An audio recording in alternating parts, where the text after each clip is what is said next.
proposition on the ballot would give ex-felons the right to vote as soon as they get out of prison. ABC 10 News reporter Jared Aarons takes an in-depth look at Prop 17 and why supporters say it will help convicted criminals become better members of society. Prop 17 started as ACA 6 in the California legislature. It passed both the Assembly and the Senate with nearly 70% approval.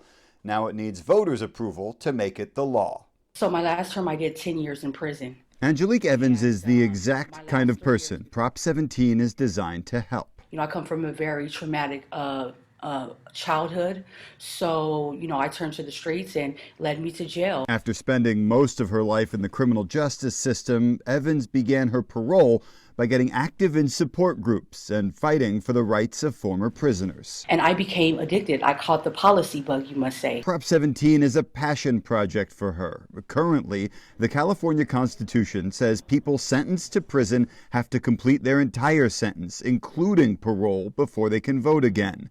If Prop 17 passes, it will change the Constitution, letting people vote as soon as they finish their prison term. Supporters say making this change will give those people more incentive to reintegrate into society. Parole is not an extension of punishment. It's a reintegration time for someone to come back in their community.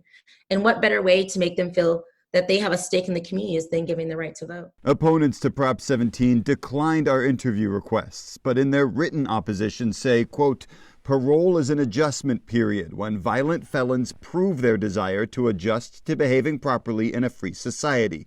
Their every move is monitored and supervised by a trained state officer. If the state does not trust them to choose where to live or travel, with whom to associate, and what jobs to do, it must not trust them with decisions that will impact the lives and finances of all other members of society. But supporters feel people on parole should have a say in the policies that affect their lives as well. If we're talking about people that we're asking to reinvest, to reintegrate, making them feel a part of their community, why not give them a voice in who represents it? 19 other states allow people on parole to vote, and a study by the Florida Parole Commission found ex-felons who got the right to vote were less likely to commit another crime.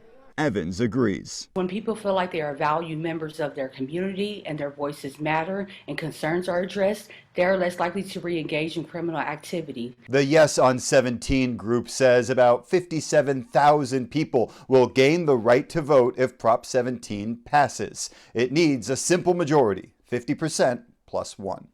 Jared Aarons, ABC 10 News.